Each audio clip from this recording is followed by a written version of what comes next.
Thank you, Mr. Chairman. Mr. Chairman, it's nauseating to listen to some of this. It's really stunning. I don't know where they find these people that don't get it. Like breed these people in laboratory experiments or something. You're disconnected from reality. It was just a couple of years ago we had the border under control. You whine on about broken immigration systems. What Western nation? Who? Canada? France? Germany? Great Britain? Mexico? All of them have much more restrictive immigration programs and laws than the United States of America. We're the most generous, compassionate, wealthy Western nation in the world for immigration. We want citizens of every land to come to this country legally. Our border is wide open and out of control, and Americans are dying because of it. And I know Secretary Mayorkas is watching this, or having his team of attorneys watch this. Good. Because over the course of the next year, this committee is going to lay out the case against you, sir. If I could arrest you for violations of Louisiana revised statutes, I would. Louisiana revised statute 1432, negligent homicide. Louisiana revised statute 1424, principal to any criminal action. I charge you with thousands of murders as principal too.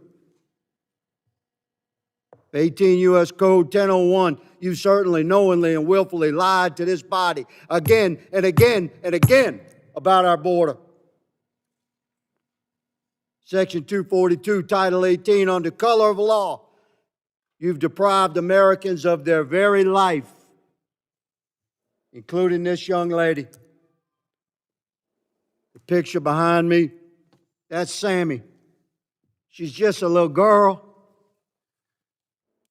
dead from fentanyl.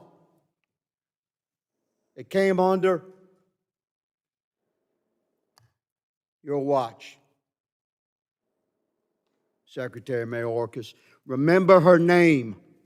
I'm going to see to it that you have plenty of time in the course of your remaining life to remember the names of the 200,000 Americans who are dead because of fentanyl coming across a border that you have blown wide open. Sheriff Lamb, thank you for being here, sir. I'm sure you understand my passion, having to listen to this nonsense. We could fix our border in 1 week. Am I right, Sheriff? If we had policy coming out of the White House that allow you to enforce the law and empower the federal agents on our border that are tasked with securing the sovereignty of our nation against the criminal cartels that control 100% of the Mexican side of our southern border. Could we do it, Sheriff Lamb? Had we done it before as recently as 2019? Yes, Mr. Higgins, we could do that. Maybe a week might be tight, but 30 to 60 days, we could definitely fix this. We're America. We can stop this when we decide we want to stop it. When we make a decision to enforce existing law,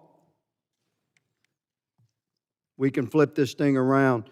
Sheriff Lamb, in my remaining minute, it's a very disturbing development that we've been watching over the course of the last year or so.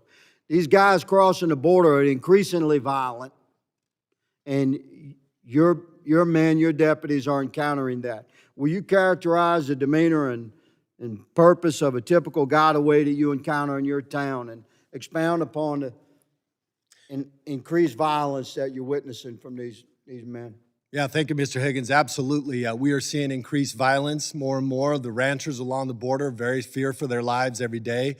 These are military-age men that are avoiding detection at all costs. Many have paid between $6,000 and $12,000 to come here, and that's a lot of money to them, and they're not going back, and they're not going to go down without a fight. We've had traffic stops where they've tried to run my deputies off the road while we're trying to stop a load vehicle. A secondary vehicle will try to run them off the road.